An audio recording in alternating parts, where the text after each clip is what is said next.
आज मैं आप लोगों के लिए पिंक टी कश्मीरी चाय की रेसिपी लेके आई हूँ, जिसे बहुत सारे लोग बहुत ज़्यादा पसंद करते हैं और सर्दियों में तो बहुत ज़्यादा ये पी जाती है।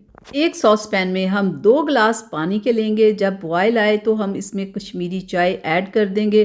साथ में कुछ खड़े मसाले जाएंगे, बादियान का फूल, छोटी इलायची, लौंग और दालचीनी ऐड करके हमने इसे पकाते जाना है। साथ में इस तरह से डोंगे के साथ इसे हिलाते जाएंगे, ठीक है।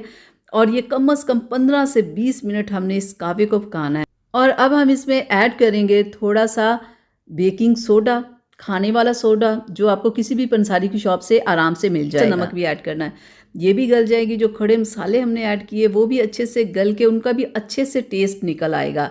तो 20 मिनट से कम आपने इस कावे को नहीं पकाना। ये देखें, कम से कम 20 मिनट मैंने पकाया, ये आधा रह गया है। इसे अब हम साइड पे करेंगे और सॉस पैन में हम लेंगे 2 गिलास दूध के, और दूध को हमने बॉईल करना है जब तक कि ये 1 गिलास यानी कि 2 कप दूध ना रह जाए, ठीक है। और इसमें 2 टेबलस्पून हम चीनी के ऐड करेंगे। आप चीनी कम या ज़्यादा कर सकते हैं।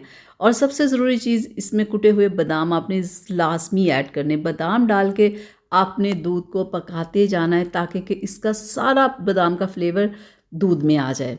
तो फिर हम इसमें ये जो कावा हमने बनाया था ये इसमें ऐड कर देंगे। इसमें कावा ऐड करने के बाद फिर से हम इसे तकरीबन 2 से 3 मिनट पकाएंगे, ठीक है। और अगर हमने इसका चाय का जो कलर है हमने ज़्यादा पिंक करना है, जैसे कि पिंक टी से कहा जाता है, तो फिर थोड़ा सा फूड कलर इसमें आपने ऐड कर लेना है।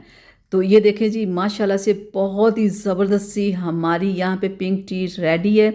तो अब हम इसके ऊपर थोड़ा सा हम पिस्ता लगा लेंगे। तो माशाल्लाह से, अल्हम्दुलिल्लाह से, यहाँ पे हमारी पिंक टी बन के तैयार है।